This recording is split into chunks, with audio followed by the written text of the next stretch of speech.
Chair of the IACC Council, Ms. Vejjajiva, Chair of Transparency International, Excellencies, distinguished guests, ladies and gentlemen. It's a great honor for me to deliver this keynote address as the host of the 14th International Anti-Corruption Conference. My sincere gratitude goes to the IACC Council for giving Thailand the opportunity to be a part of this world-renowned conference series. Let me start by saying something that you all know. Corruption is not unique to any country or region. It is a global menace that must be fought on many fronts. This vital gathering of like-minded leaders of the global community attests to our joint commitment to taking the lead in restoring the trust after the recent financial crisis and our other pressing global challenges. As many speakers before me have recognized, the success of this conference will not be judged on the words, on the speeches, or the rhetoric, but we will be judged on the hard results. The global community expects more than just empty promises, and we've come here today to find practical solutions to our common problems. This is precisely why this particular conference series is important, to send a strong message worldwide that we are serious about fighting corruption.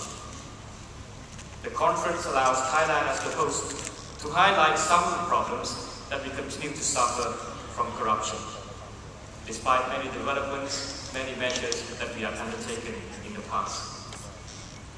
Significantly, even today, young people in my country tell me that they expect to see corruption everywhere.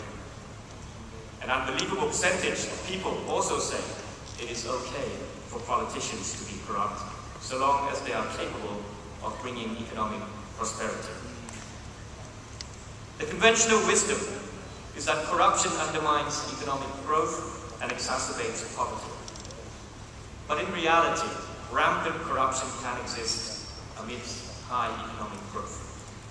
Citizens must be prudently aware that there is no such thing as good corruption. These misconceptions must be urgently addressed, and the only way to get to practical solutions is to stop shying away from them and open ourselves to frank and honest discussion and debate.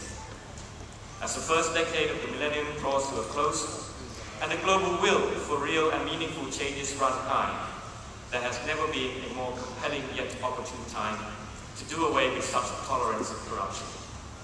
The 14th IACC is held at a critical juncture with a powerful mandate to create broader momentum for change. Together, we must ride on this momentum and bring about genuine solutions to the scourge of corruption. Ladies and gentlemen, the fight against corruption is a moral one and cannot be won by legislation alone. We can have the best anti-corruption laws and strictest enforcement in place, but if large sections of the population remain persistently indifferent and apathetic about corruption, I'm afraid we will continue to face an uphill battle. Let us be reminded of these words of wisdom. The accomplice to the crime of corruption is frequently our own indifference. Allow me to outline my responses to how civil society and the public and private sectors can help transform the principle of culture of zero tolerance for corruption into tangible action. I will talk about the importance of international cooperation and also the application of Thailand's sufficiency economy philosophy in anti-corruption efforts. The truth is, fighting corruption is a daunting task and no single stakeholder can easily claim victory over it alone. I would like to stress the need for greater cooperation with civil society. As a direct beneficiary of any effective anti-corruption program, civil society has always been a main driving force in raising awareness of corruption and its harmful effects. Civil society and the media can act as key catalysts in promoting a culture of zero tolerance for corruption. By reaching the hearts and minds of ordinary citizens, they can reinforce the message that corruption is an unacceptable social norm. This recognition of civil society does not amount to relieving those occupying high places in the public sector of their responsibilities. Political will and leadership are cornerstones of any effective national anti-corruption strategy. Politicians and public officials must lead by example and practice what we preach. Let me also mention the role of the private sector. Businesses are both perpetrators and victims of corruption. In spite of an increasingly stringent legal framework, corruption remains a challenge for companies in many parts of the world. Indeed, there is little incentive for an individual company to take an anti-corruption stance in a disconnected business world. Responsible enterprises that take a zero-tolerance stance on bribery and corruption find it very challenging to live up to this commitment in countries or industries where bribery is pervasive and extortion is a routine occurrence. There is thus greater need than ever for a clear demonstration of ethical business leadership. So the strategy of collective action against corruption is now increasingly recognized as a viable approach to promote fair competition by providing tangible business incentives for responsible firms. The strategy draws on the joint forces of companies, governments, and civil society organizations in order to guarantee transparency in business. Thailand is currently pursuing this strategy as a measure to combat corruption in public procurement. Although we are still at a nascent stage, we have received very promising feedback from various government agencies, civil society organizations, as well as local and international corporations doing business in Thailand. Our aim is to be one of the first countries in the world to implement a national collective action strategy against corruption in public procurement.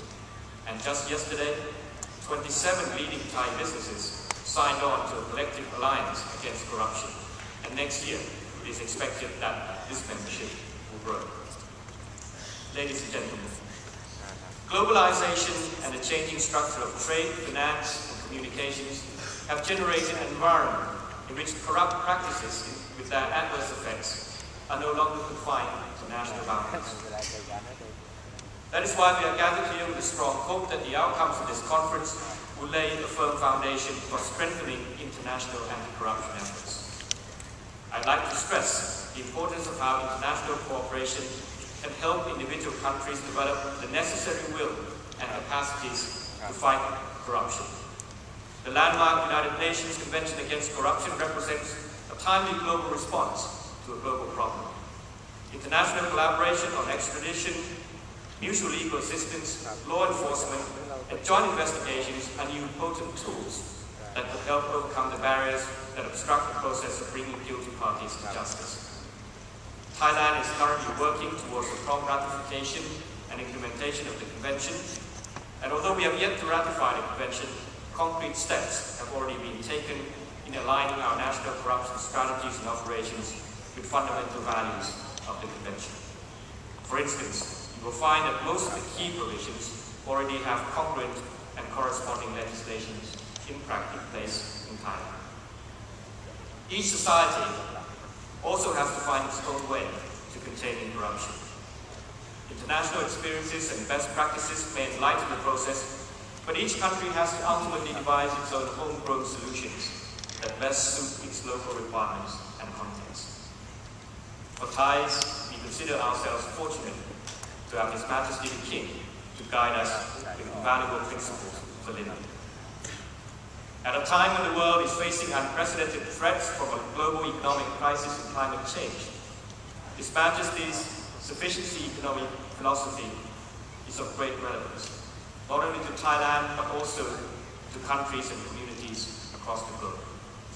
Based on the principles of moderation, rationality, and self-immunity, the philosophy directly tackles corruption at its root cause. Specifically, the principle of moderation teaches us to be fundamentally conditioned, not by our greed, but rather by our basic needs. It also teaches us to make a conscious effort to cut excessive consumption, as well as being prepared for contingencies. If all Thais were to heed the kind advice of His Majesty, we will be able to build a stronger moral foundation for ourselves and future generations. Excellencies, distinguished guests, ladies and gentlemen. Clearly, expectations are high for further, bolder changes at these times of heightened uncertainty and distrust. The task before us is a daunting one. We must carry forward the hope and expectations of the millions around the world who remain impoverished and deprived of their basic human rights as a result of corruption. It is here at this conference where we take the lead in restoring the broken trust and dented credibility and foster an impregnable culture of zero tolerance for corruption. Ultimately, we will together build a system that embraces the culture of good governance, accountability, and transparency. I am encouraged by the broad spectrum of participation at this conference: ministers, senior government officials, civil society representatives, corporate leaders, and members of the media. Together, we represent a powerful anti-corruption community, and I wish you productive deliberations. Thank you, and Sawasdee Krap. Prime Minister of Thailand giving his welcome address.